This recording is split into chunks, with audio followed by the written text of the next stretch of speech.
Hello everyone, it's me, Sucky Me, Natasha, and I'm back with another weekly video for you guys.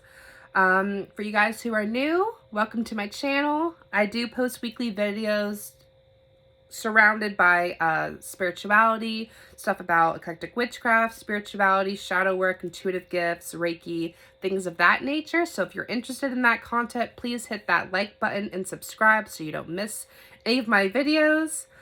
But today's video is a bit of a controversial topic. It is a bit in a gray area. Today I want to talk specifically about trapped spirits versus free spirits, meaning earthbound spirits versus crossed over spirits. And like I said, I know this is a controversial topic depending on your beliefs. You know, if you're religious or spiritual, you may not believe in reincarnation, and you may just have different beliefs in general. So that being said, this video is not meant to convert anyone. That's not my intention.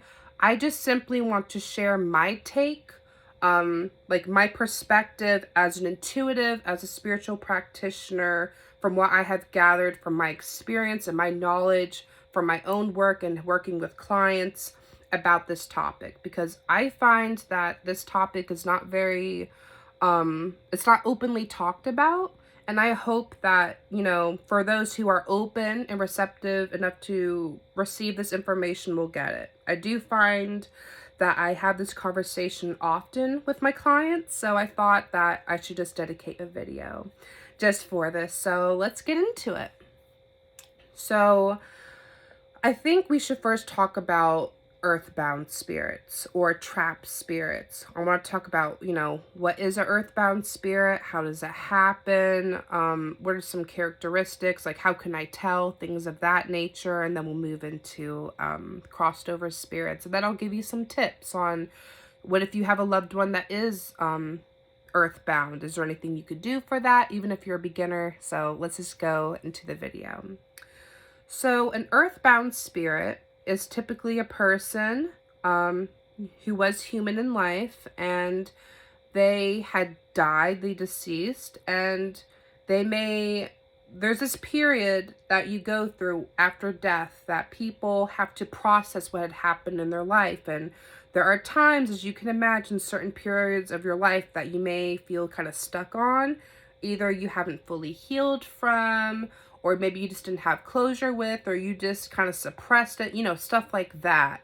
Well, when you die, you, in a sense, have to kind of relive or go through your life all over again. And if you're not able to process it as it comes, you can, in a sense, become earthbound. Now, what does that mean when you're earthbound? It means you are very limited as to what you could do. You may not, you're not able to have the capabilities of doing everything a crossed over spirit could, meaning you may be limited as to your physical actions, meaning you can't actually like you can't come and go as you please. You may be stuck at specific locations. You honestly just can't do much as an earthbound spirit, because you're pretty much tethered to wherever you're anchored at. And until you can come to release or heal that part of what happened in your life, or that, that part of you or whatever happened in your life, you're essentially stuck.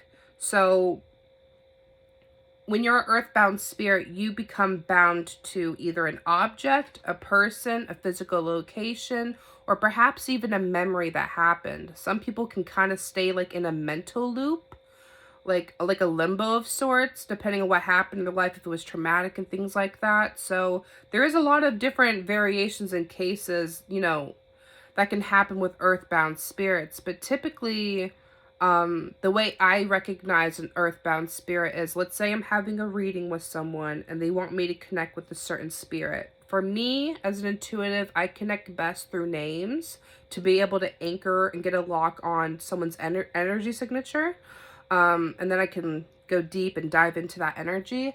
But for me, the red flag for an earthbound spirit is their vibration. Earthbound spirits are typically very low vibrational. They can feel very dense to me as an intuitive, meaning they have like very low vibrational like energies associated with them, meaning they feel heavy. They may be stuck within low vibrational emotions like fear, guilt, shame, grief, illusions, ego attachment, lies, things of that nature.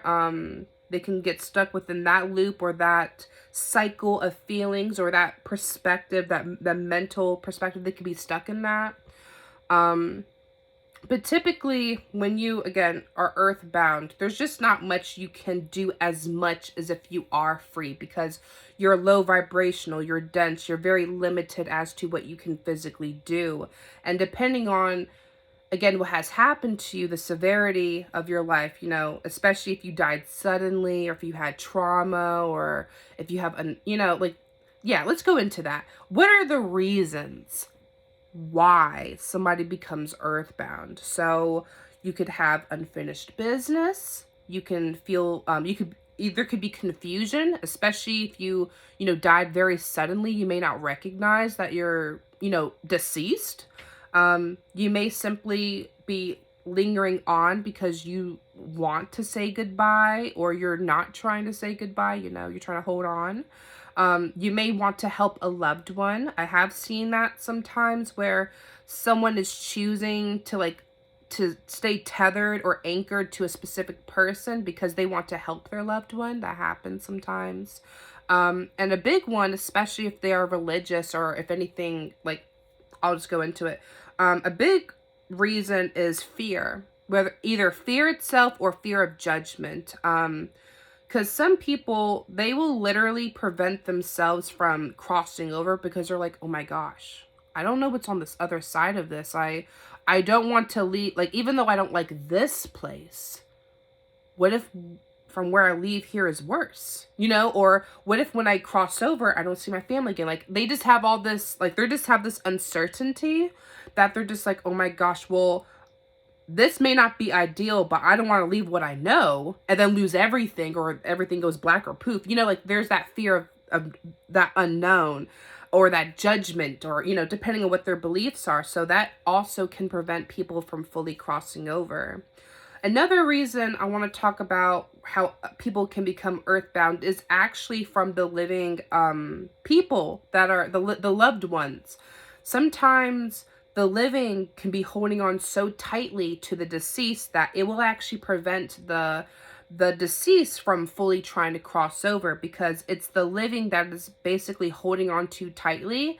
It's basically the principle of an etheric cord that's keeping them earthbound, because it's an etheric cord is simply an energetic link between you and someone or something else.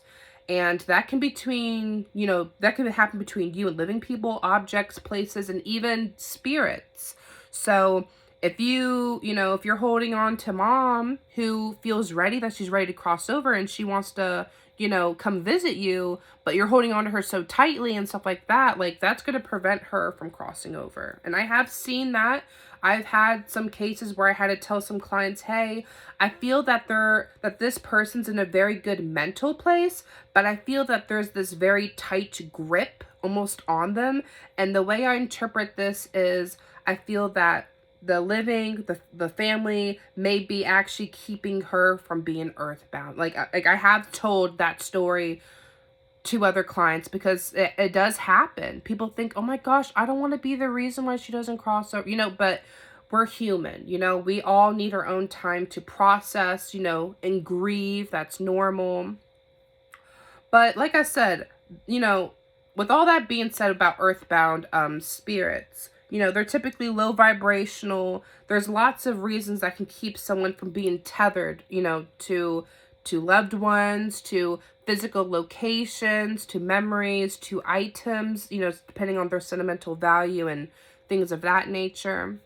But the thing with trapped spirits is they're not necessarily doomed like people worry about. Because the second I tell people during a mediumship, they're like, oh my gosh, they're trapped. What can I do? What does that mean? Because the first thing they think about is, oh my gosh, are they stuck that way? Is there anything I can do?